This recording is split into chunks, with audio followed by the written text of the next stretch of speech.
Norse Mythology, a concise guide to the gods, heroes, sagas, rituals, and beliefs of Norse mythology. Written by Bernard Hayes. Narrated by J. Huff. Chapter 1. Nordic Beliefs. The traditional Nordic pagan belief system is splendid, intriguing, stirring, and ideological in nature. Norse religion signifies the religious ideals and practices of the Vikings of Scandinavia pre-Christianity, and is also referred to often as Norse mythology. The origins of Nordic mythology are unknown, as the tales, folklore, sagas, rituals, and beliefs themselves are ancient. Much of what is known of Norse mythology is derived from accounts of the religious practices observed by Christian missionaries, archaeological findings, and accounts from a small variety of Latin authors that include the likes of Julius Caesar. Scandinavia was converted from its traditional Norse belief systems to Christianity in the 10th century. The Norse paganism gradually disappeared over time. During the 11th century, as German and Anglo-Saxon missionaries continued to arrive, most of Scandinavia, Denmark, and Norway were thoroughly converted to Christianity. It is no far reach to assume that the Vikings had already been exposed and interacted with peoples of Christian faith during their raids throughout the British Isles and other Christian nations.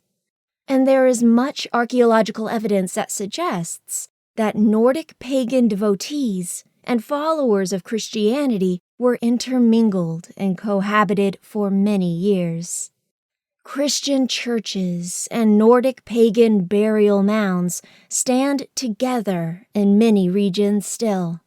It is important to note that these pagan practices greatly influenced and impacted Christianity, although it is just as fair to say that Christianity influenced much of what we know of the Nordic pagan practices. Nordic paganism and the practices, rituals, and activities related to their belief system will always be somewhat of a mystery. The reason behind the unknown specifics is that most of what we know today about Nordic paganism was not documented or dictated until well after Scandinavia had already been thoroughly converted from paganism to Christianity. It was almost 200 years after this religious conversion took place that the Codex Regius, translated as the King's Book, was made available for public view. Included in the King's Book is a collection of Old Norse stories, poems, and Norse mythological practices depicting Nordic paganism. A bishop, Bjarnjolf Sveinsson, was given approximately 45 pages of vellum in 1643 describing the Norse mythology, culture, and poems. The King's Book is believed to have been written circa 1270, although this cannot be confirmed, as until the documents were handed to Bishop Sveinsson in 1643, the vellum documents had been hidden from the public. The King's Book is believed to be directly from ancient northern European indigenous tribes, but again, no one really knows who handed those 45 vellum pages to the bishop, or where they had been stowed for so many years. Bishop Sveinsson offered the vellum pages to the King of Denmark rather than keep them, and the King's Book remained in Denmark until 1971, when it was finally returned to its home in Iceland. What information there is was not written or translated until 2 centuries after the Norsemen and their rituals were buried. Realms in Norse mythology. Northern cosmology specifies 9 worlds, representative of states of being rather than physical places, and these places were grouped around the world tree called Yggdrasil. The Norse believed that when the cycle of existence and life is completed, the realm would be ruined so that a new world could appear. Midgard, the world in which humans lived, was thought to be part of this hallowed universe. The shape of a person's life was thought to be determined by fate or destiny, established and preordained for each being by the Norse upon birth. But each person was also considered to be responsible for their own actions. It was also believed that the way in which each person's life played out depended on the individual's free will. So a balance of both destiny and free will determined a Norse person's life. After death, the Norse believed that the human spirit lived on with the gods or returned to the earth, could live on with their ancestors, or, as they also believed, one may choose to be reborn. But the emphasis on Nordic paganism was specifically on life and the way in which each decided to enjoy the life they led. Yggdrasil and the Well of Erd. The Vikings believed in realms within realms. These worlds were all contained within one universe, shared the cosmos, and were populated by a myriad of creatures. The idea of layers of worlds can easily be described as a similar concept of nesting dolls. One world within another world, within yet another world, 9 times in total. Binding these 9 worlds together was the Viking world tree, called Yggdrasil. Yggdrasil was an ash tree whose roots were believed to be located at the center of all the Nordic realms or worlds and grew out from the Well of Erd. The Norse believed that the 9 realms were held in the branches and roots of the Yggdrasil.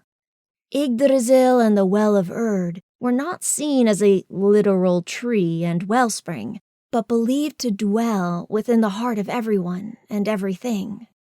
The Well of Erd represents and corresponds to the past, and it was the past that nourished the Yggdrasil and influenced growth. The Yggdrasil represents the present tense and what is currently happening now, in the moment. This continuum represents the Nordic ideal that time is fluid and cyclical rather than linear or start and end. The Well of Erd provided the nourishment to the Yggdrasil, flowing from the well into the tree, dripping from the tree and back into the well, only to repeat the cycle again and again. The idea of cyclical time, rather than linear, suggests that a strong belief in destiny existed amongst the Norse. Believed to reside within the realm of the Well of Erd were the Norns. The Norns were believed to design the earliest destinies of all beings who lived within the 9 realms of Yggdrasil. There was thought to be no absolute free will and no absolute destiny. Life was lived between the 2 ideals. Life, creation, and every living being was continuing a process that had been done many times before, and everything within the 9 realms was an active participant in life, from the gods to a grain of sand. Each one had a role to play. The 9 realms. To begin discussion of each realm or world, let us start with the easiest to comprehend. Midgard was the land of mortals in Norse mythology. This is the realm of humans, the land we walk on, and what we see every day in the physical world. Midgard was thought to be linked to the realm of the gods by something referred to as the Rainbow Bridge. The term Midgard has a double meaning and translates to middle enclosure. The final interpretation refers to civilization's place in the middle of the chaotic physical world, where everything was seen as unknown and wild. The second meaning behind Midgard refers to the concept that the physical world was positioned in the middle of the world of the gods and the underworld. The axis of these worlds is held by the Yggdrasil, which holds the realm of the gods in its upper branches, and the underworld is held amongst the roots. Asgard was believed to be the realm of the Aesir gods, and the sovereign of this world was Odin. Asgard was believed to be in the metaphysical sky and was acknowledged as the place where the gods all lived, communicated with one another, and observed humanity. Asgard was believed to be built by the gods themselves, and it was also believed that Odin's throne gave him an entire view of the universe. There are many dwellings in Asgard, but there were also many other places within the realm itself. The plains of Eidavall were believed to be bountiful fields where the gods of the Aesir clan would hold court to discuss important topics. And this was also the location of the Yggdrasil's third root, thought to anchor the tree to the physical world.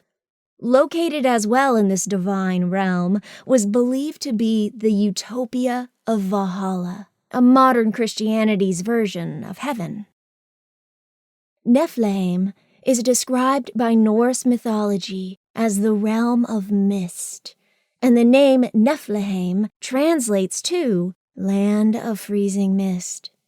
The Norse believed that Niflheim was positioned far into the north and positioned lowest in the Norse universe. Niflheim was the underworld, the land of the dead, and is comparative to modern Christianity's ideas of what hell may be like. This realm was thought to be where murderers, oath breakers, and low Vikings went when they died, as opposed to Valhalla.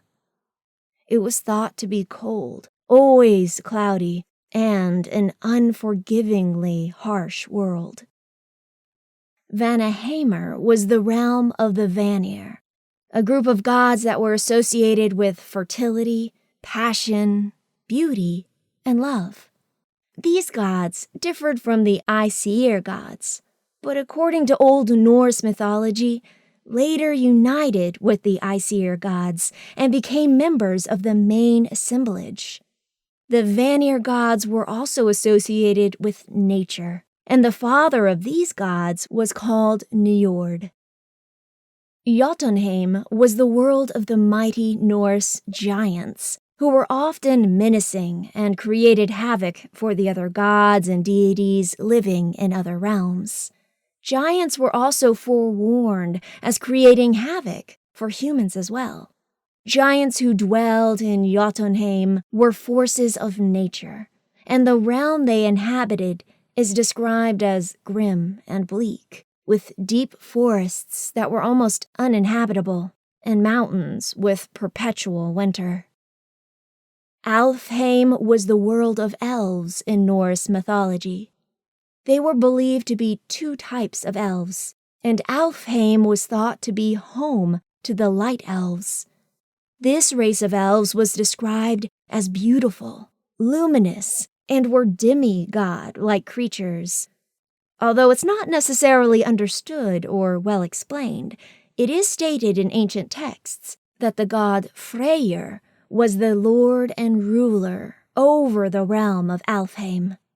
The description of Alfheim is not known, but one can imagine the splendor and beauty considering the inhabitants of this world.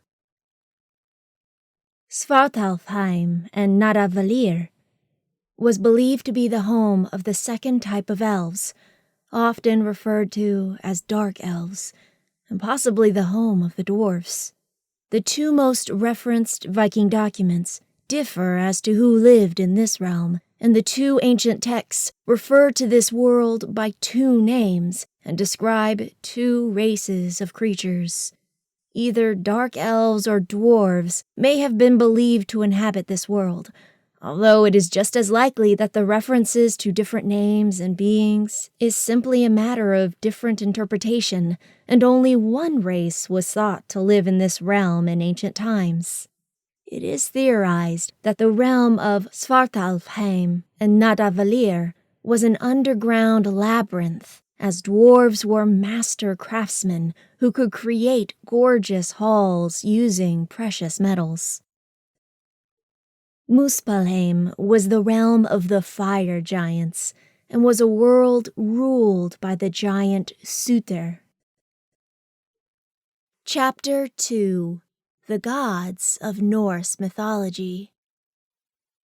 Before we delve into the gods and goddesses of Norse mythology, it is important to note a few things to better understand where all the tales, poems, and sagas originate from. The Norse believed in many creatures that today are considered mythical beings. But, ironically, most gods and goddesses came from a lineage. There are thousands of gods and goddesses within the Norse paganism religion. Stories of creation, patronage, lineage, life, and death are all a part of Nordic culture. Gods were mythical in and of themselves, but they were created or born, and they could also die. While it would be impossible to note every single god and goddess, this chapter will reference many well-known gods and goddesses, as well as some that may be more obscure. Within Norse mythology, there are two tribes of gods. The Aesir were believed to be the goddesses and gods of war who dwelled within Asgard. The second tribe of gods and goddesses were the Vanir, and they lived in Vanaheim and were gods of fertility. Norse mythology tells a saga of the first war, and this war was fought by the Aesir and the Vanir gods. There will be more in regards to the first war ever fought later, but for now, we will dive into the major gods and goddesses of the Norse religion. Aesir gods and goddesses. Odin. Odin is the chief god of the Aesir and is often referred to as the All-Father. Odin was the powerful spirit of the universe, the embodiment of the air, the god of universal knowledge and triumph, and the leader and guardian of princes and heroes. As all gods were thought to be descended from him, he was also deemed All-Father. As eldest and chief amongst the Aesir gods, Odin occupied the highest seat in Asgard. The seat in which Odin sat was known as the Hildskalf, and this chair was not only a throne, but a seat in which to watch over all the realms in Norse mythology. No other gods but Odin and his wife Frigga were allowed to sit in the throne seat. Frigga. Frigga is the highest-ranking Aesir goddess. Some tell that Odin is not only her husband, but also her father. Frigga is the patroness of marriage, and it is believed that her marriage to Odin was so rejoiced that it was celebrated in Aesir every year. Frigga was the goddess of the atmosphere and clouds, and it was often represented that her clothing reflected her moods, and therefore the sky. Frigga was also thought to possess the power of foretelling and knew the future, but it was also believed that Frigga never told others what she knew. This reflects the sentiment that Norse women could keep secrets, regardless of how often others encouraged them to divulge. Thor. Thor was the son of Odin, but it is debated whether his mother was Frigga or Erda. Thor is the god of thunder and was the defender of all of Asgard, the gods and goddesses of the Aesir, including their fortress. Thor was heralded for his strength and brawn. Thor was also considered to be the embodiment and aspiration of Viking warriors, and it is told that he was sent away as a child, as his mother had difficulty controlling him. Once Thor became an adult, he was admitted into Asgard with the other gods. Thor occupied one of the 12 seats in the Judgment Hall. Thor was also the patron god of the lower class and peasants. Loki. Whether Loki was the brother of Odin or merely a brother sworn by blood oath is unclear. Loki was thought to have given man the gift of motion by causing the blood to circulate, therein inspiring humans with passion. Loki was at first the personification of fire and mischief, as well as lightning. Over time, Loki was considered both a god and a devil, mainly in part to his mischievous ways, and eventually was hated for his trickery and provocation. Loki was also titled Prince of Lies. Baldur. Baldur was one of the twin sons born to Frigga and Odin, and each son was almost the other's opposite. Baldur was said to be beautiful, so gorgeous, joyful, and kind. It is said that Baldur radiated light.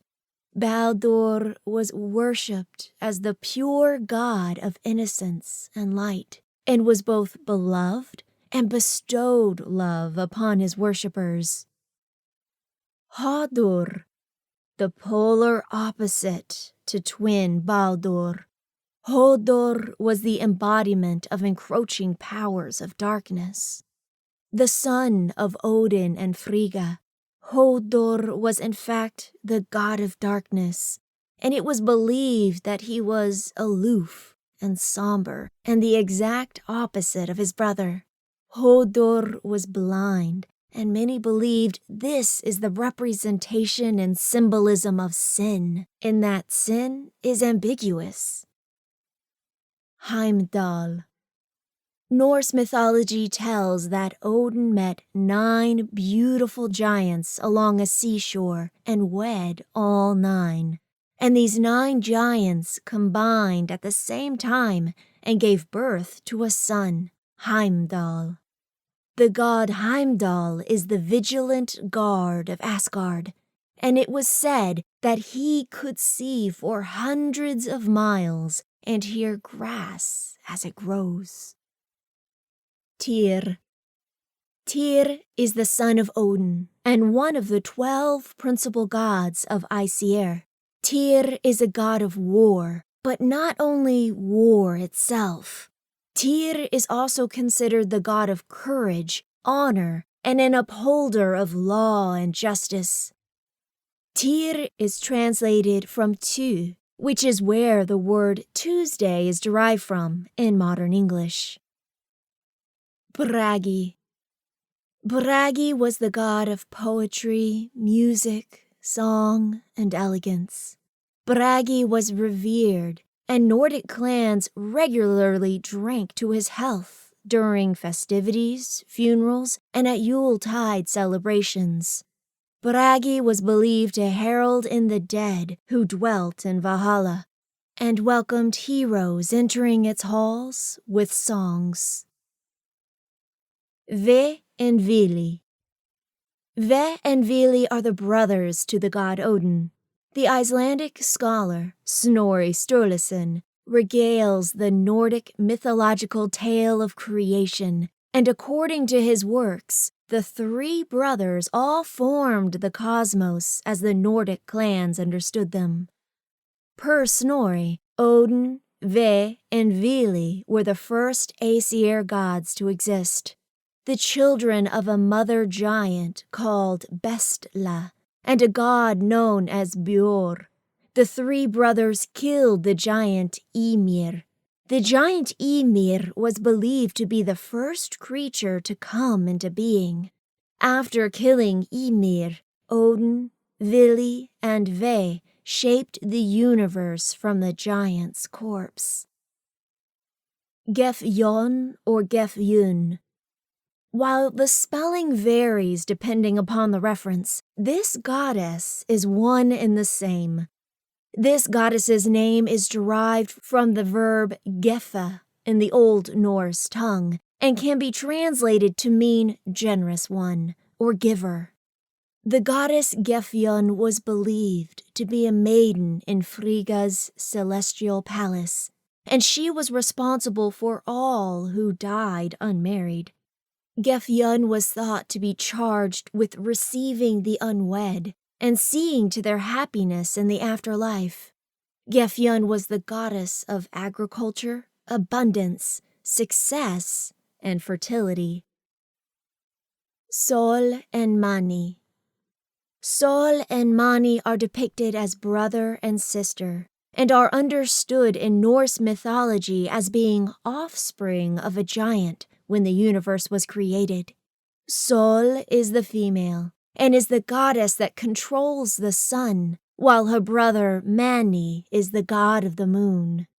According to Norse mythology, upon creation, Sol and Mani did not know where they were or what their purpose for being was in this new cosmos.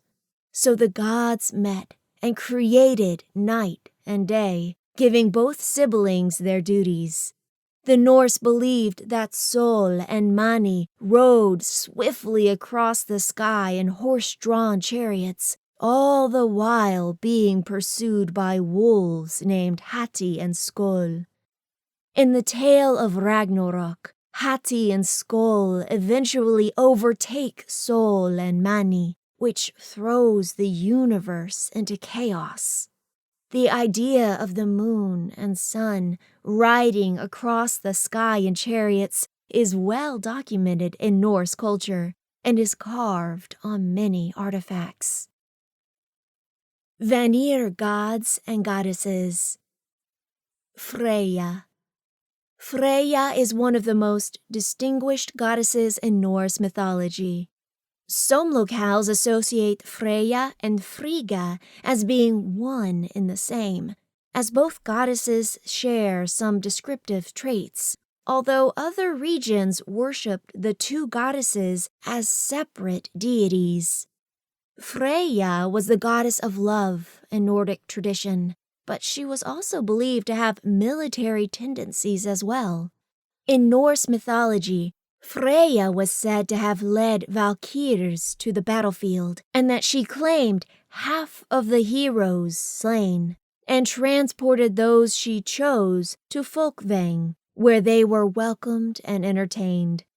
Many Norsemen also believed that Freyja also welcomed faithful wives and pure maidens, and that she reunited lovers after death. Norse women often followed their men into battle, and many of these women gladly ran towards battles in hopes of being reunited with their dead men. And some Norse women were voluntarily sacrificed to Freyja on the same funeral pyres that burned their dead spouses and lovers. While Freyja was a goddess of Vanir, it is said that she became an honorary Aesir goddess after the first battle, and she was loved for her beauty, fertility, and grace.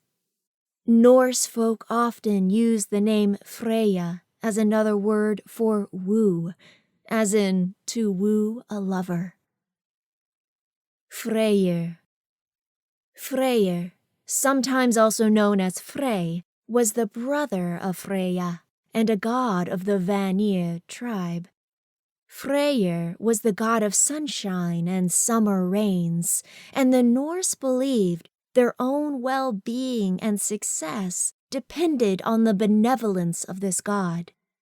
Freyr was thought to bestow good health and bountiful harvest to his worshippers, and because of this, many Norse sacrificed offerings to this god.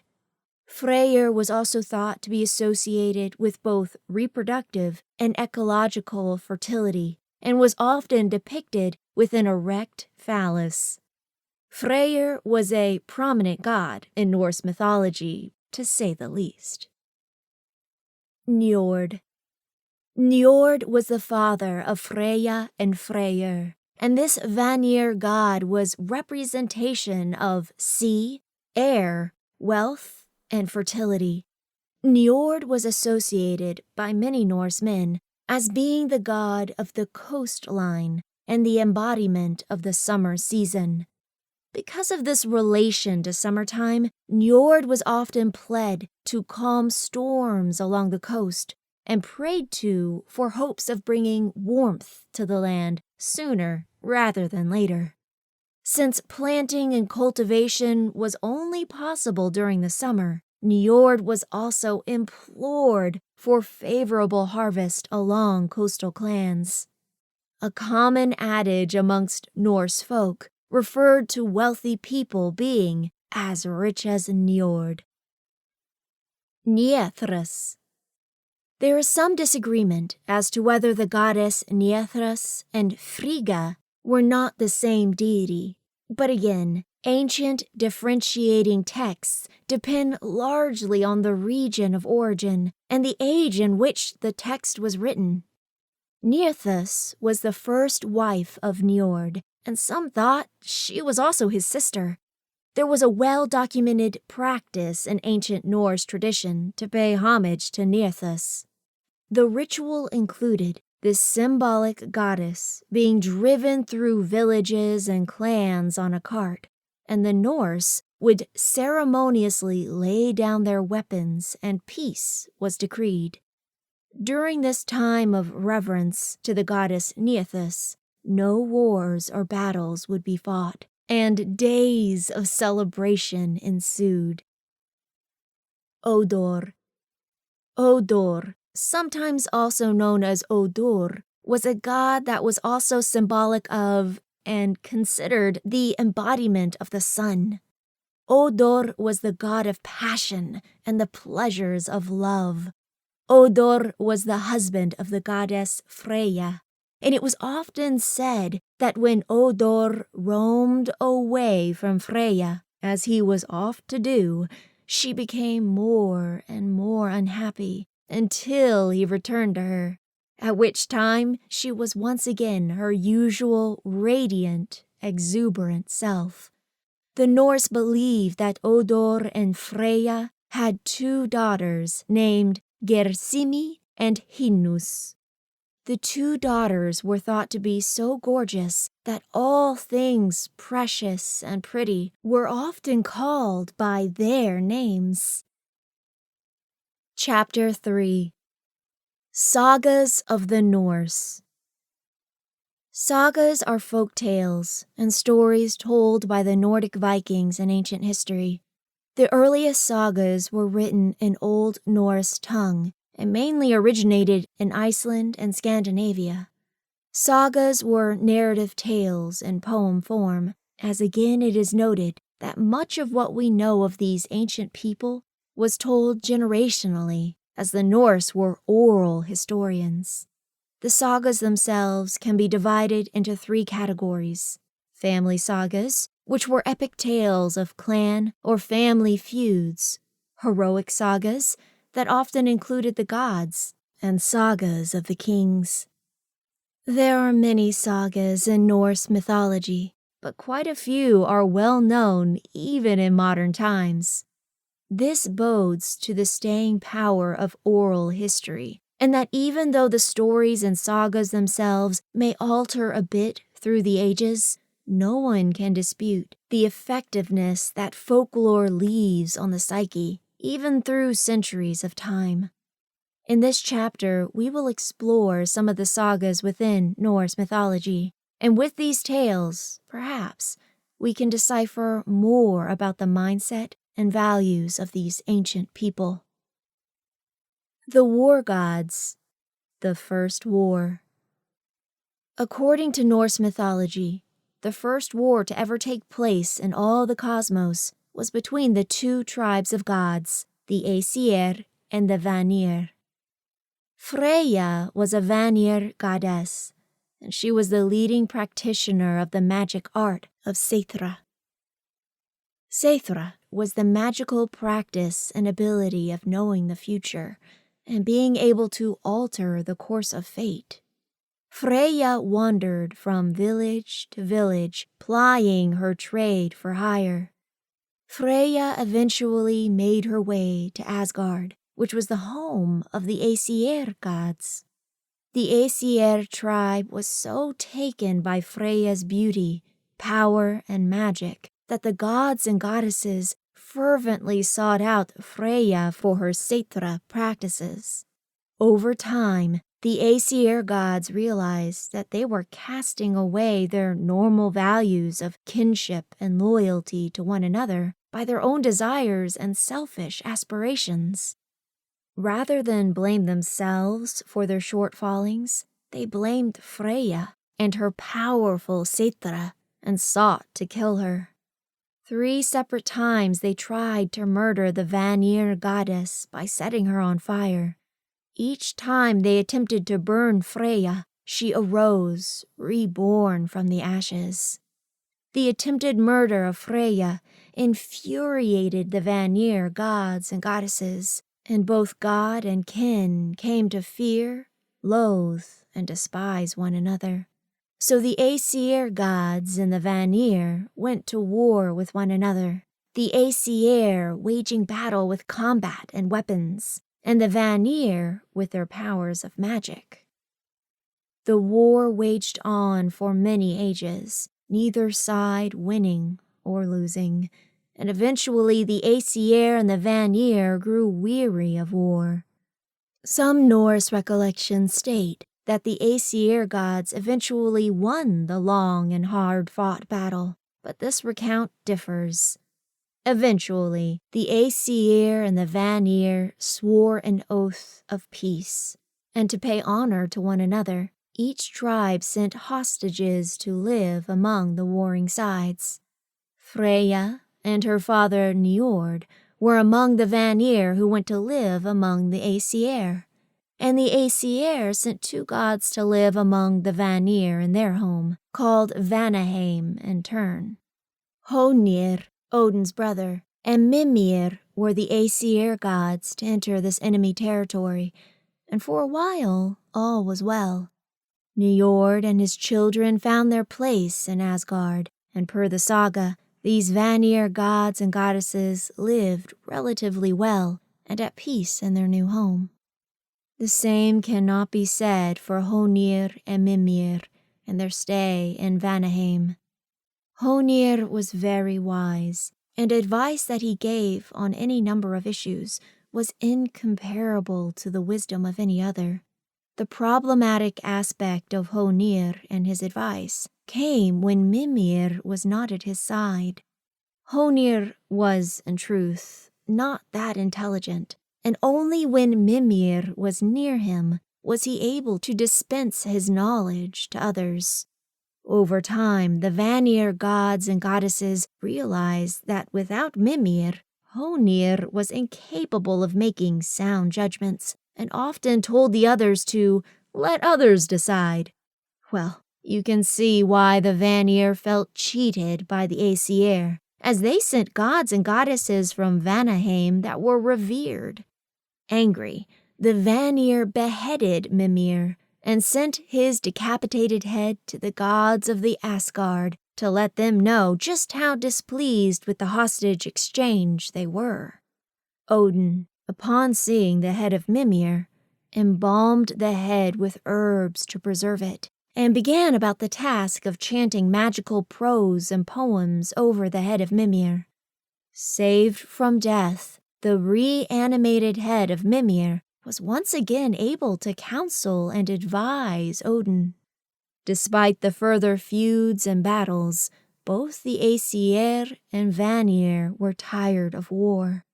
Rather than seeking revenge for the beheading of Mimir, Odin and the Aesir finally sought counsel with one another and spat in a cauldron, as was the custom, to signify their treaty of peace. From the saliva of the gods and goddesses, there came the wisest of all beings and creatures, Kvasir. Odin and the Runes. At the heart and center of the Norse universe stands the tree of Yggdrasil. Within the utmost and tallest branches of the Yggdrasil, Asgard, the home of the Aesir gods and goddesses, is cradled. Odin, the ruler and all-father of Asgard, sat on his throne and watched the cosmos. At the base of the Yggdrasil, feeding and giving life to the tree, sat the Well of Erd. The Well of Erd was a pool of endless depth, and within the waters, the most powerful forces and beings rested. Among the creatures that lived among the Well of Erd were the Norns. The Norns were sage maidens of 3, and they could wield more influence over fate and destiny than anyone else, including Odin and the other gods. The main way the 3 Norns shaped the fates was by carving runes deep into the trunk of the Yggdrasil tree. Odin observed the Norns and their work, and decided that he himself wanted to know and understand the runes, so he would be able to control the fates as well. It was well known throughout the 9 realms that the runes would not reveal themselves or their knowledge to anyone unworthy, whether they were God, man, or any other creature. The runes' home was within the Well of Erd, along with the Norns who so carefully used their magic to shape destiny. Understanding the runes were only for those who deserved their power. Odin decided to ritually sacrifice himself to prove to the Norns and the runes that he was worthy of their knowledge. And so Odin hung himself from the branches of the Yggdrasil tree and pierced himself with his spear. Upon accomplishing this devastating feat, Odin hung for 9 days, all the while staring into the depths of the Well of Erd. During this time, Odin forbade any of the gods or goddesses to bring him aid, not a drop of water to quench his thirst, nothing. And Odin continued to hang, staring into the deep waters of the Erd, calling to the runes. On that final and 9th night, Odin began to see shapes deep in the depths of the Well of Erd. He had finally shown himself to be worthy, and the runes began to reveal themselves, allowing Odin to see their physical symbols, and gave him the power to understand the secret knowledge that they alone possessed. Now, equipped with the power and knowledge of the runes and how to use them, Odin was realized as the mightiest god and the most accomplished creature in all the 9 realms. Odin learned many things from the runes. He began to be able to heal physical and emotional wounds, render those against him powerless, to protect himself and others in battle, and was even able to wake the dead. With the knowledge of the runes, Odin learned all these mysteries and more. Eventually, Odin chose to share the knowledge and power of the ancient and sacred runes with a few chosen rune masters of humanity, and thus this knowledge was brought to man in the form of rune carving and casting of the runes. The Mead of Poetry. Once the last battle of the Aesir and Vanir war had drawn close, and the Aesir and the Vanir goddesses and gods made their oath of peace by spitting into the cauldron and creating Kvasir, who was a human man. The gods and goddesses were so amazed at the unending wisdom he possessed, they tried, and failed, to pose questions he could not answer. But, being the wisest creature to ever live, none could stump him. Kvasir traveled through the realms, giving advice and knowledge to all who sought him out. During his famous travels throughout the 9 realms, Kvasir was invited to the home of Galar and Freylar, 2 dwarves. Once arriving at their home, Freylar and Galar killed Kvasir and used his blood to brew a mead. Because of his innate wisdom, the mead the 2 dwarves brewed held all the knowledge Kvasir possessed in life. The 2 dwarves called this mead the Stir of Inspiration, and anyone who drank of the mead would immediately become a scholar or a poet. The gods noticed that Kvasir was nowhere to be found, and began to question Galar and Freyler of Kvasir's whereabouts. Thinking themselves smart, the 2 dwarves told the gods that Kvasir had choked on his own knowledge and thought themselves clever for saying so in response to the gods' questions. Soon after murdering Kvasir, the 2 dwarves set out and killed the giant Gilling, killing him merely for their delight, as they had come to acquire a taste for murder. When Gilling's giantess wife cries, the 2 dwarves murdered her as well. When the giant's son, Satung, heard of his parents' death at the hands of the 2 dwarves, he sought out and captured Valar and Galar. When the ocean's tide was low, he took the pair out to a reef that would soon be submerged by the rising tide. The 2 murderous dwarves begged Satung to spare their lives, and he finally agreed, but only after they promised to give him the mead they had made with Kvasir's blood. The giant's son stowed the barrels of mead deep underground in a chamber under a mountain, and tasked his daughter Gunnlod to keep watch over the mead. Odin became aware that Suttung had taken the mead and was hoarding it beneath the mountain, and this upset him greatly. Odin decided to act. The All-Father disguised himself as a farmhand and went to the farm of Bagye, who was the brother of the mead-hoarding giant Suttung. There he offered to sharpen the scythes of the other farmhands, and the farmhands were surprised and in awe of how well sharpened their tools were. Odin claimed that the whetstone he used was the finest there ever was, and each farmer begged to buy it from him. Odin, still in disguise, told the farmhands that he would sell them the whetstone, but the price was costly, and tossed it into the air.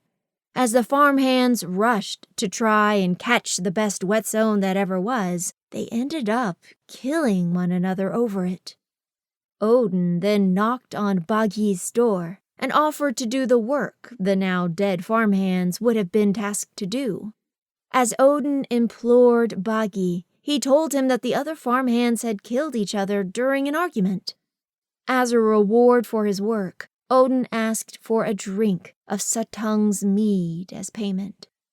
Baugi was taken aback and told Odin that if he truly could do the work of all the farmhands himself, he would do his best to help him obtain a sip of the mead his brother Suttung so heavily guarded. Odin stayed at the farm, and upon completion of the harvest, asked Baugi again for his payment. The 2 went to Suttung, but being jealous and greedy, Suttung refused Odin even 1 drop of his sacred mead. Not to be dissuaded, Odin convinced Baugi to help him break into the mountain where the mead itself was hidden, and they began to work at the rock. Finally, the hole into the mountain was finished, and Odin shape-shifted into a snake and slithered through the hole into the mountain itself. As Odin came close to approaching Gunnlod, the daughter of the mead-hoarding giant, he shape-shifted to appear as a handsome man and charmed Gunnlod. Gunnlod agreed after a time that if Odin, or the handsome man he appeared to be, would stay with her for 3 nights, she would allow him 3 drinks of the barrel of mead. Odin was up for the task, and bid Gunnlod her request. On the third night, when Gunnlod made good on her word, Odin walked up to the 3 barrels of mead remaining and emptied each barrel in one drink. Upon draining the mead completely, Odin shapeshifted into a majestic eagle and flew to Asgard with the mead still in his throat. Suttung realized he and his daughter had been made fools, and he too shapeshifted into an eagle and chased after Odin. When the gods of Asgard saw their all-father Odin being pursued, they sent aid to dispatch the approaching Suttung, and Suttung gave up when he saw the approaching doom and flew away in despair. Once safely inside Asgard, Odin spat out the mead into containment vessels, and a few drops fell from his lips to Midgard and the human realm. These few drops of mead of Kvasir that fell haphazardly are the source of all creativity and poems that every middling poet contains. But every Norseman knows that Odin himself only shares his mead with the best and brightest poets and scholars from time to time, and this is where their skill comes from. The Hammer of Thor. One day, the god Loki was feeling particularly mischievous, and so he set out, and with no good reason, to cut off the beautiful gold hair of the goddess Sif. Sif was the wife of the son of Odin, Thor. Thor became infuriated when he learned what Loki had done to his beloved Sif. In a fury, Thor snatched up the trickster Loki and threatened to beat him, breaking all his bones while he did so. Loki, fearful of Thor's rage, begged with the thunder god to let him make amends. Loki offered to go to Svartalfheim, the realm of the dwarves, and obtain for Thor a replacement for Sif's beautiful hair that he had destroyed. Thor reluctantly agreed and loosed Loki and sent him away. Loki traveled to Svartalfheim and was able to acquire not only a new and even more beautiful head of hair for Sif, but 2 other objects as well. Loki also obtained the best ship the dwarves had ever crafted, a magical ship that could be folded and placed in the pocket, and always gusted favorable winds into its sails. This ship was named Skidbladnir, and was crafted by the sons of the dwarf Ivaldi. Loki also acquired the Gungnir, the deadliest spear crafted into being from the brothers. Tempted to be the trickster he was known to be, Loki opted to stay in Svartalfheim and see what else he could do. 2 dwarf brothers named Sindri and Brokur were approached by Loki, who taunted them, claiming he was certain they couldn't create 3 more items for him, besting the sons of Ivaldi. Pitting the dwarfs' sense of pride against the others worked, as the brothers accepted Loki's wager and went to work on what they could. As Brokur and Sindri toiled away, Loki shapeshifted into a fly and stung Sindri's hand while he worked. When Sindri was done forging his creation and pulled it from the fire, it had become a living boar with golden hair. This boar was Gulin Bursti, and he was faster than any horse ever dared be, could run through water and on air, and his golden hair could light the darkness. Sindri was pleased and continued to forge his creations as Burkur worked the bellows. Sindri then lay another brick of gold on the fire, and the fly, that was truly Loki, then stung Brokur's neck, and thus Sindri drew a ring from the fire. The ring that was forged was called Draupnir, and the magic of Draupnir was that every 9th evening, 8 identical gold rings of equal weight fell from the ring, always replicating itself. Finally, Sindri and Brokur went about the task of making the 3rd and final item for Loki. Sindri lay iron on the hearth flame and then warned his brother that any mistakes during the creation of the last item would be even more disastrous than the first two artifacts. Loki then flew directly onto Brokir's face and stung his eyelid. Blood dripped from Brokir, making vision impossible. Sindri had meanwhile forged a hammer unlike any other. This hammer could never miss its target and would always return to the owner when thrown. The only flaw was that the hammer's handle was short for its size. Sindri was upset that the short handle had almost ruined the hammer, which had been named Mjolnir. Despite the worry, Brokir and Sindri traveled to Asgard with the 3 artifacts to demand that Loki pay them for the 3 items he dared them to create. Loki had returned to Asgard as well and arrived before the dwarfs. Loki gave Thor the Mjolnir and the new and beautiful hair to replace Sif's. Loki then gave Draupnir rind to Odin, as well as the Gungnir spear. Freyja was given the Skidbladnir and the Gyllenbrsti, and for these gifts each god and goddess was grateful to Loki, even considerate of the presents Loki had brought for them. The gods and goddesses of Asgard felt that Loki owed Sindri and Brokir for the creation of their gifts. When the 2 dwarf brothers finally caught up with Loki and pulled knives on him, Loki reminded them that while he may have owed the dwarves his head, his neck was still his.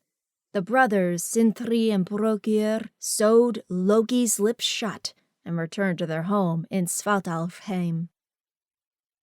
Ragnarok. Ominous dreams and divinations had long prophesied the downfall of all the gods and goddesses, and even the universe itself. The first event that occurred that signified that the beginning of the end was near was the murder of the god Baldur by Loki and his tricky ways. Loki was cast into the underworld, and in the face of this tragedy, the gods could no longer ignore their fate. Odin set about selecting the most battle-hardened and skilled warriors to join him in the final battle between the gods and the giants. In the human realm of Midgard, people began to abandon their traditions and disregard their bonds of kinship and clan. The gods also began to deteriorate, breaking sworn oaths they had made with one another, and fell short on their duties. Then the seasons changed, and 3 winters passed through the worlds unrelenting, with no summer season of respite. This season of cold and dark was called Fimbulwinter. Finally, Loki and his son, Fenrir, broke free of their bonds in the underworld. The gods and goddesses' greatest fears had finally come to pass, and the Yggdrasil shook and trembled. The god Heimdall was the first to spot the army of giants headed towards Asgard, and he sounded his horn. The giants arrived and began to decimate the realm of Asgard, and the cosmosphere with it. Fenrir ran across the realm, spreading his jaws, devouring the sky and land in one fell swoop. The gods battled relentlessly, despite knowing they were fated for defeat. The realms began to sink back into the sea and disappeared beneath the waves. The universe was once again dark, silent, and everything was gone. The cosmos waited once again to be reborn and begin their new cycle. Chapter 4. Rituals of the Norse. Nordic paganism did not include priests, as most religions today do. Rather, village chiefs often led worship, sacrifices, and presided over funeral ceremonies and weddings. There is little known as far as where exactly the Norse worshipped, but certain artifacts and carved stones stand to this day. Whether these marked sacred worshiping sites or merely marked the landmark for a specific purpose, only the Norse themselves will ever truly know. There is evidence of the rituals of burial, celebrations, and traditions including holidays, and it is documented that ritual sacrifice of people and animals was a regular custom. It is known that most Nordic pagan worship took place outside, although little evidence of structures remain today. These structures may have been used as gathering places, but were not necessarily exclusive places of worship. What has been documented and pieced together by scribes and historians is to follow. Vikings worshipped the gods, but they also participated in ancestral worship. Deceased ancestors were often paid tribute by offerings of food and other gifts. Religious and cultural practices, such as these, were a foundation of daily life to the Norse. Other pagan practices and customs included communication with the supernatural world. Sorcery and divination were primarily practiced by Norse women, but they were not exclusively female. The Old Norse language has approximately 45 different terms for both female and male sorcerers. There is literary and archaeological evidence to the practice of seitra, and it was well known through Nordic culture that this was also a magical skill the gods had handed down to humans. Archaeologists have uncovered staffs and other tools believed to be used for the practice of sorcery, and magic even had its place in battle. Warriors often consulted with the gods and participated in ritual preparations before heading off into battle, and signs and omens were consulted as well. Magical symbols were carved into weapons for strength, bravery, and good fortune in battle, and animals were often sacrificed in battle magic rituals. Stallions, boars, and bulls were the common animals offered up for sacrifice for the express purpose of battle sorcery. There is also evidence that the Norse sometimes used mind-altering drugs to aid them during their magic, such as cannabis. Considering Viking funeral practices, it should be noted that sacrificial rites were common during burials. There is more information available in the rituals of Viking burial than other religious practices. Norse believed that their burial practices were dictated by the god Odin himself, and that Odin decreed that men were to be burned on a funeral pyre, and then their ashes were to be either scattered out to sea or buried. It was believed that if a man were buried with possessions, he would be able to use them in the afterlife, and some were often buried with valuable belongings. There are discrepancies in funeral rituals, but they may indicate that social class dictated the way in which you were put to rest. Archaeological findings indicate that most of Viking burials consisted of cremation practices. In most funeral rituals, bodies were burned and then buried, with mounds or stones being placed to mark the final resting place of the dead. Burial mounds that have been uncovered are of different shapes and sizes, and it appears any object buried alongside the deceased owner was broken and burned as well. This practice of breaking and burning valuable possessions of the deceased may have been a way to deter grave robbers. Other cremation graves have been discovered, and they have been marked by erected stones or groups of stones into shapes or designs. Burial sites marked by multiple stones seems to coincide with the burial of more than one person in that place. After the cremation took place, the bones of the dead were often sifted through, cleaned, and placed back on the pyre in a box or container. In 1904, Aben Fadlan uncovered an actual ship burial in Oseberg, Norway. The entire ship had been buried, and the ship was even anchored to a boulder to symbolically keep the dead from becoming lost on their way to the afterlife. The ship's occupants at this site were two women, one approximately 50 years old and the other around 70 years in age. These two women are referred to as the Alsaberg ladies today, and it is believed that these were women of importance, as the artifacts found with the two women were high quality. These women could have been royalty, kin to royalty, or shamanic priestesses. Ship burial sites like the one found by Fatland often contain evidence of multiple animal sacrifices. In the case of the Alsaberg ladies' burial site, evidence of 20 dead horses, owls, peacocks, and other domesticated animals were found amongst the ruins. Aside from animal sacrifice, there is strong evidence that human sacrifices also took place during some Norse interments. Some graves held remains of multiple people, which may have simply been family members and indicate a family burial site. Other burial grounds have shown clear evidence that people had been sacrificed to escort the main inhabitant of the grave. Both male and female remains were found to have been bound and killed, and evidence of handing, stabbing, and decapitation were present among the additional remains.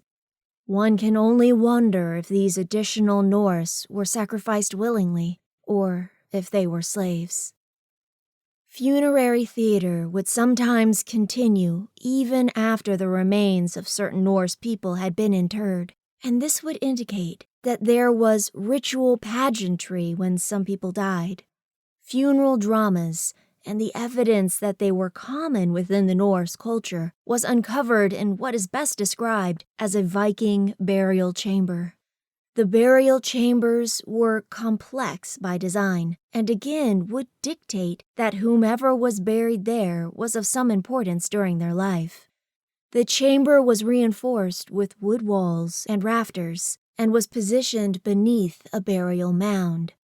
The remains of 3 individuals were found, and it is believed that the deceased were placed in a sitting position in wooden chairs, and that their valuables were placed in front of the bodies.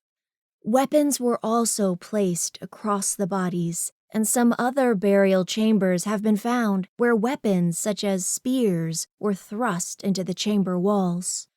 The way in which these remains were found indicate the dead were part of a set, or that they were positioned specifically to watch over the funeral dramas, and that they would be able to look out over the region they had once lived in. The word asatru is an old word that is often used by the Norse as the name of their religion. From Old Norse, the word asatru roughly translates to mean belief in the gods. So when referencing the Norse pagan religion, this word is important to know. Asatru and its sacred rituals and celebrations held closely with the agricultural seasons, and thus Asatru has a general calendar of primary practices. These celebrations were believed to bring the Norse together with their deities and to align the strength and energy of the Norse, their deceased ancestors, and the gods and goddesses they worshipped. It is fair to remember that Asatru and its calendar of traditions more than likely varied by region, and not all clans and tribes may have kept with all the feasts and celebrations, as the climates tend to dictate which Vikings celebrated what and when. This lends back to the culture and belief systems of the Norse, in that they were a people who highly respected and were attuned to nature and their surroundings. The word blot was used to describe most of these rituals and times of celebration as dictated by the practice of Asatru.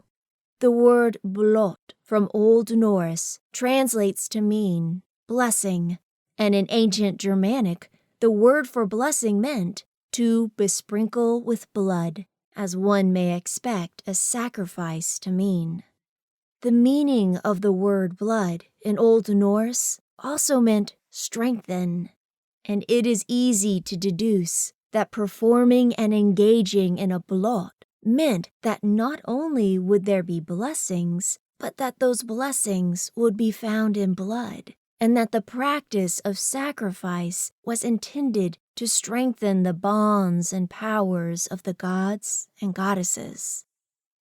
Per the Asatru calendar, there were 8 main blots that were celebrated each year. Here is a timeline and explanation of some of the popular celebrations. Yule. Yule, or Yule Tide, was the celebration of the sunset of the winter solstice and was celebrated around December the 20th. The word Yule comes from the Old Norse word Hjol and means wheel. The wheel was meant to mark the time when the wheel of the year was at its lowest point, and marked the rise again of the wheel to mark the start of the new year. Keeping in mind that the Norse believed time was cyclical rather than linear, this concept of a year being a spin of a wheel cements this idea. Yule was considered the holiest celebration, as it marked the return of Baldur from the realm of Hel in Norse mythology. As Baldur returned from Hel, this signified the loosening of winter's frozen hold on the realm of man. The Norse holiday of Yule was taken by early Christian missionaries and became known as the 12 Days of Christmas, as Yule also included 12 days of celebration.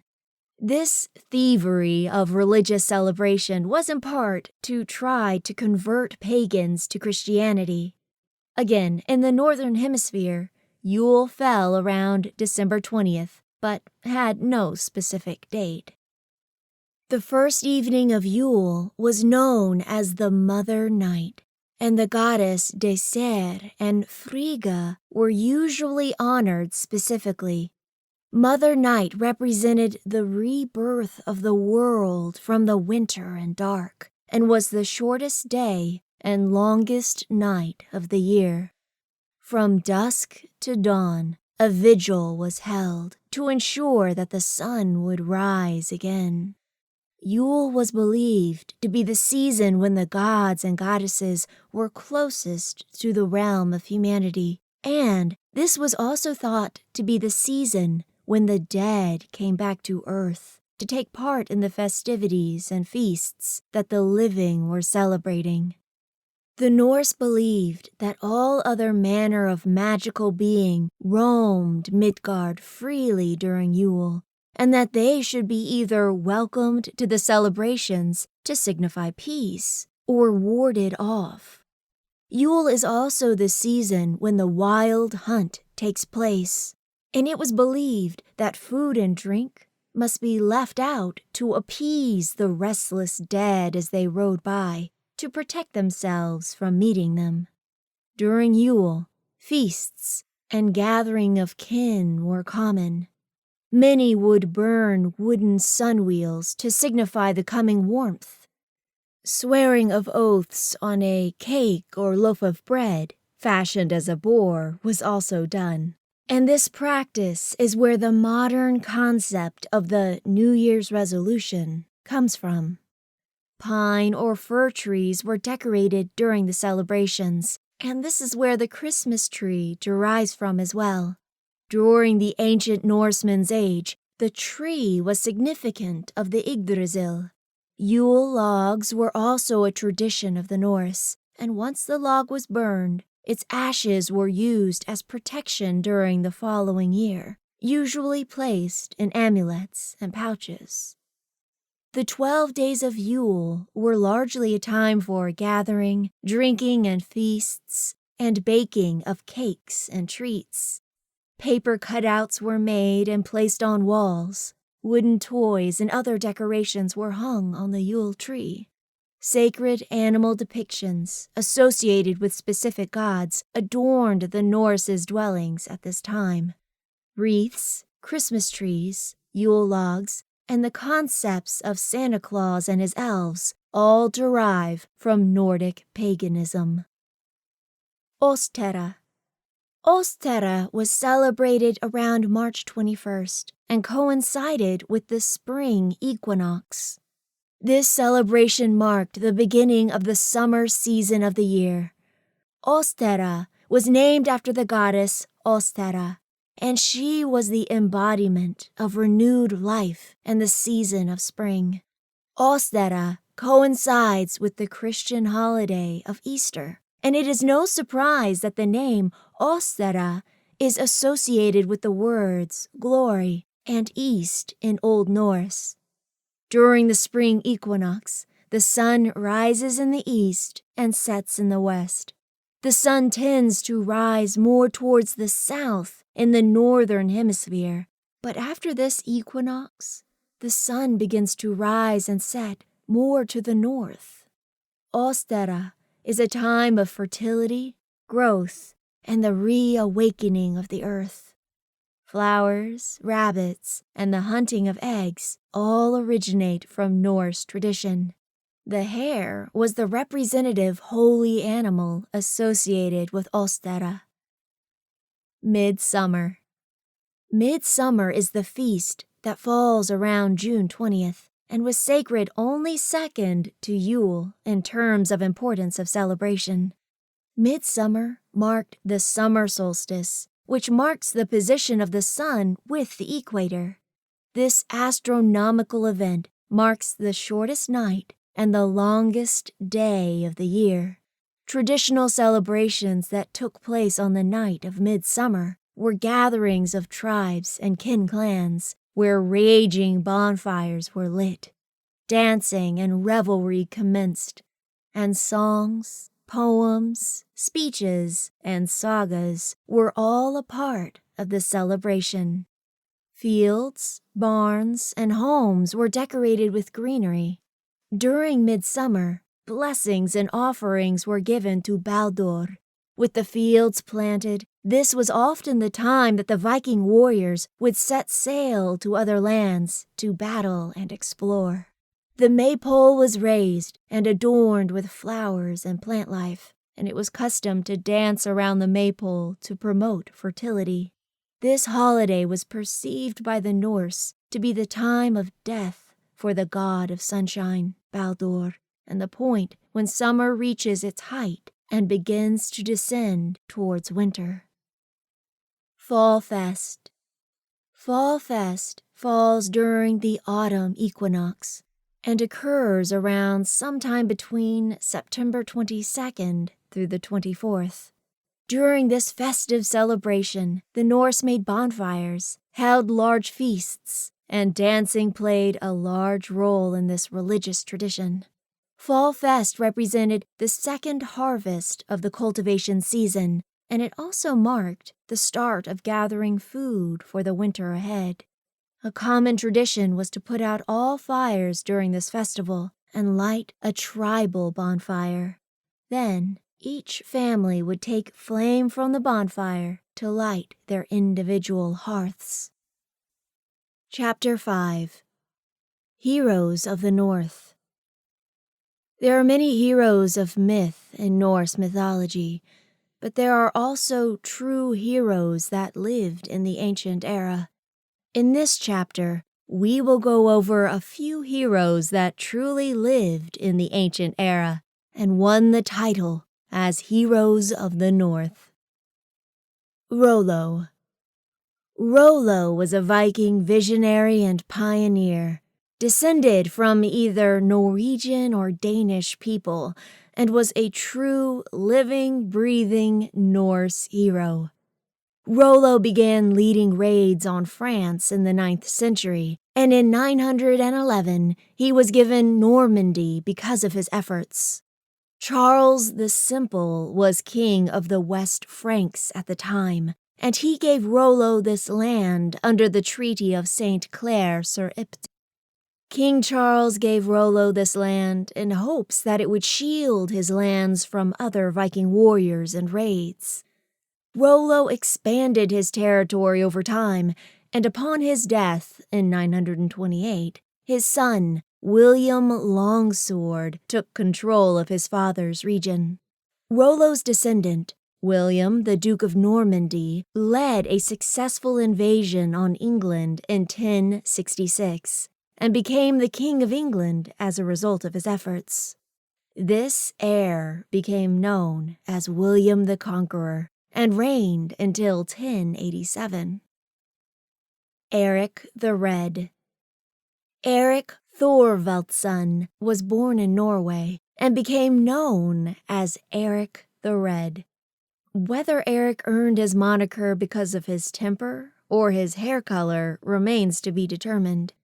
Eric the Red's father was banished from their homeland for committing murder, and the family fled with him to Iceland.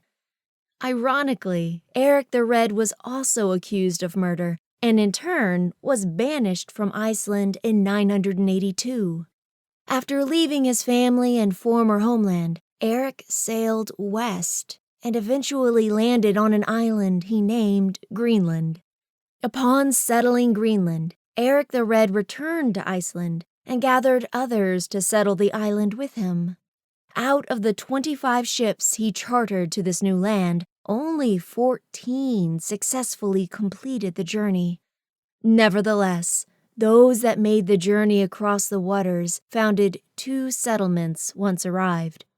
Eventually, the Norse left Greenland sometime between the 14th and 15th century, long after Eric's death.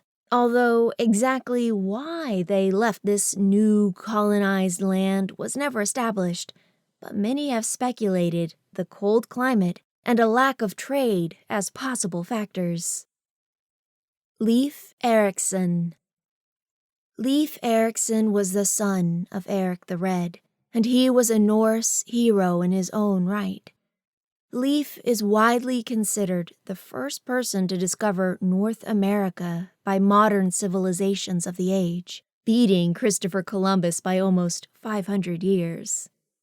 In 1000, Leif sailed in search of lands that had been supposedly seen by another Icelander named Bjarni Herjolfsson. Leif reached the lands described to him by Bjarni, and he set about discovering different locations and naming them accordingly. When Leif eventually returned to Iceland with cargo, other Norsemen soon decided to make the journey to the land as well. The adventures were short-lived, however, and to date, the only confirmed Norse settlement in North America was discovered in the 1960s in Newfoundland. The items uncovered at this site date back to around 1000. Bjorn Ironside. Bjorn Ironside was the son of another Norse hero, Ragnar Lothbrok, and spent most of his life raiding and voyaging. Bjorn and his men raided coastal cities of France, North Africa, Italy, and Spain. Bjorn raided and had many adventures until he was defeated at the Straits of Gibraltar. Once returning to his native homeland, Bjorn eventually became the King of Sweden sometime during the 9th century. His role as king was of course bestowed upon him after his father's death. There are sagas in honor of Bjorn and his siblings, called the Tales of the Sons of Ragnar. Harald Hardrade. Harald Hardrade was born in Norway in 1015 AD. This Viking hero is often heralded as the last great Viking king of the ancient Norsemen. He was the son of Sigurd Syr, who was at his own right a powerful chieftain, and was also the half-brother of King Olaf II. When he was only 15 years of age, Harald fought alongside his brother the king during the Battle of Stiklestad. King Olaf was killed, and Harald was grievously wounded. Harald fled to Kiev, and there he was given refuge by King Yaroslav. Harald stayed in Kiev for a few years, then made his way to Constantinople. In Constantinople, Harald rose to become the commander of the Emperor of Byzantine's Special Guard. Harald amassed personal fortune throughout this period and left Constantinople in 1043, returned to Kiev, wed King Yaroslav's daughter, and finally made his way back to his native homeland. Harold became the new king in 1046 upon the death of King Magnus. Harold was called Hardrada during his rule, and this translates to hard ruler. Upon the death of Edward the Confessor in 1066, Harold decided that he was ready to stake his claim to the English throne. Within just a few short months, Harold had assembled a fleet and sailed to invade England. During the Battle of Stamford Bridge, Harold and his army fought hard, but were eventually defeated. Chapter 6. Heroes of Myth. There are many mythological heroes within Norse mythology, and the tales, poems, and sagas written and told about them are many. An important aspect to keep in mind is that the Norse were, again, a people who were more oratory in their history rather than documentary.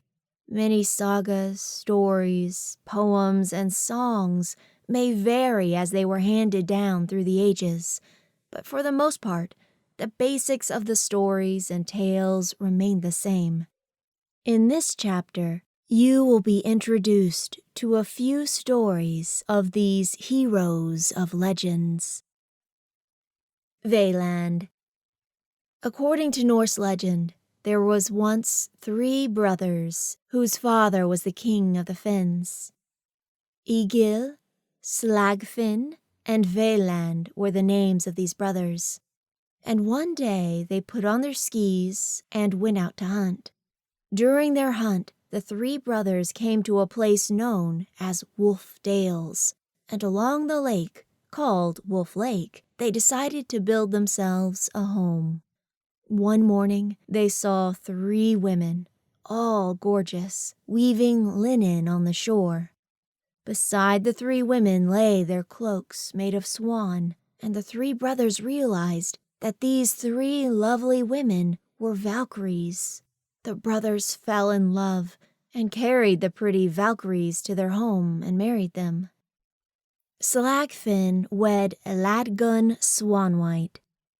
Egil wed Olrun, and Valand wed Herfor Allwise. Ladgun and Herfor were the daughters of King Lodfi, and Olrun was the daughter of King Kier of Valin. After the 3 couples had lived together in matrimony for 7 years, the Valkyrie brides longed to battle once again. One day when the brothers left, the brides took their chance and flew away. Egil and Slagfinn returned and immediately set out to find their wayward wives, while Valand decided to stay home and busy himself at Wolfdales. Valand spent his days blacksmithing and creating beautiful gold rings and objects set with gems. Word spread of Valand's magnificent creations to the greedy and evil king of Nair, King Ndud.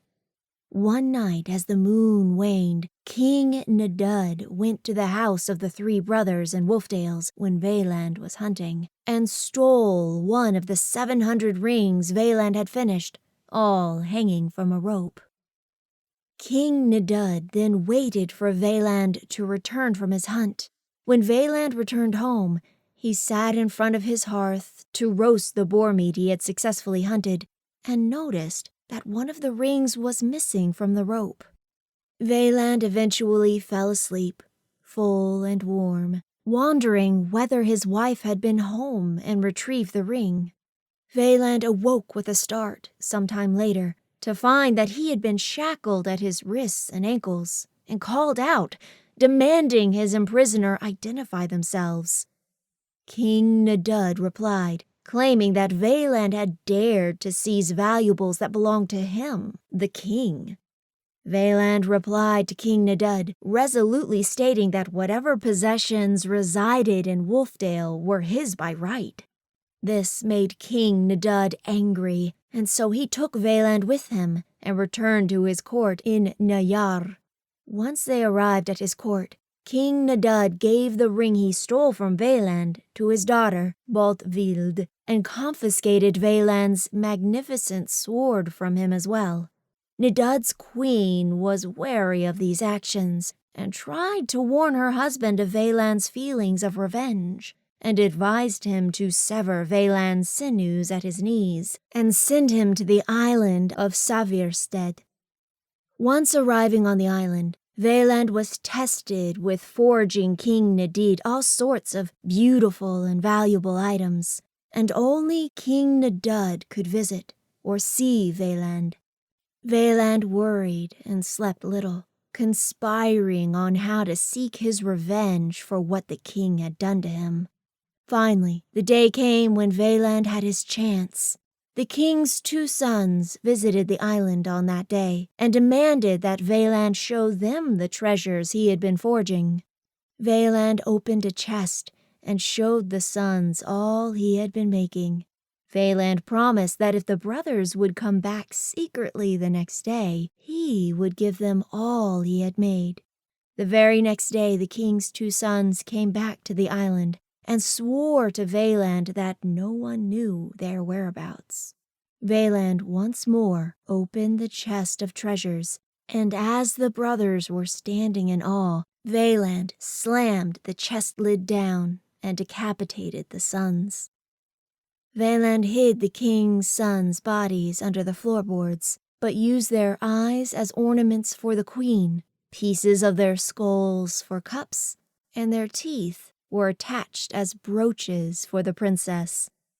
After this had happened, Boltfield realized her ring was broken, and not wanting to upset her father, she decided to secretly ask Valand to fix her ring. Valand offered Boltfield a drink while she waited that he had poisoned to make her sleep. With Boltfield fast asleep, Valand hid beneath a cloak and went to the courtyard. King Nadud was awake, worrying over where his sons were and what may have happened, and upon Valand's approach, he confronted him about their whereabouts. Boldly, Valand admitted all that he had done and what had become of his unfortunate sons, and then flew away, laughing at the king's reaction. The Rape of Aiden, and Loki as a trickster and a hero. Odin, Loki, and Hænir set about on a wandering journey once and came across wastelands, making it hard for them to come by food. After quite some time, they spotted some oxen in a valley and took one and began to cook the meat over a fire. The 3 gods thought it was done, but as they pulled it from the fire, they saw that it was not finished. The second time this happened, the gods began to debate on why their meal wouldn't cook. Sitting under a tree by their fire, they began to hear a voice. The voice came from above in the branches and told them that whoever sat in the tree was to blame for their misfortune. The 3 gods looked closer and saw that it was a giant eagle that spoke to them. The eagle told the gods that if they would let him have a bit of oxen meat to quiet his own hunger, their meat would cook soon. They allowed the eagle to go ahead and eat of the oxen. Loki was infuriated, and out of his frustration and hunger, he threw a staff and hit the eagle. The eagle flew away, but part of the staff stuck to the eagle's body. Loki still had hold of the other end of the staff he had thrown, and he began to be dragged harshly. Loki implored with the eagle to stop, but the eagle continued to drag Loki until Loki promised the eagle to kidnap Aiden and her apples from Asgard for him. The eagle made Loki swear an oath to do this before he would take him back to the camp that he, Odin, and Hænir had set up. When the 3 gods made their way back to Asgard, Loki told Aiden that he had found special apples in the woods just beyond Asgard and suggested that she would surely want them for their quality, and that Aiden should take along her apples to compare to the ones in the woods. Aiden took her apples and left Asgard for the woods, and the eagle seeing his chance, captured Aiden and flew away. It soon became apparent that the eagle was the giant Thiazi disguised, and he took Aiden to his home. The Aesir gods realized Aiden and her apples were missing, as with her presence gone, they began to age. The gods soon held an inquest and threatened Loki, as they knew he surely had something to do with Aiden's disappearance. After much threatening, Loki promised the Aesir to bring Aiden back, but only if Freya would loan him her disguise, which was a falcon. Freya and the other gods agreed, and Loki flew to where Aiden had been stowed away by the giant. Loki worked his magic and turned Aiden into a nut, and quickly flew away with her. The giant, Thiazi, soon came home, and immediately shapeshifted into an eagle and pursued Loki. The Aesir saw the pursuit and kindled a fire. Just as the giant eagle flew into Asgard, he flew into the flames and could no longer fly. The Aesir gods immediately put the giant to death for what he had done to Aiden. Now, Thiazi was one of the wealthiest giants, and eventually his daughter Skadi came to Asgard and demanded payment for the murder of her father, and demanded a husband as well. The Aesir gods put Loki to the task, as this was his mess to clean up, and Loki did his best to make the giant goddess laugh, which was a feat she thought impossible.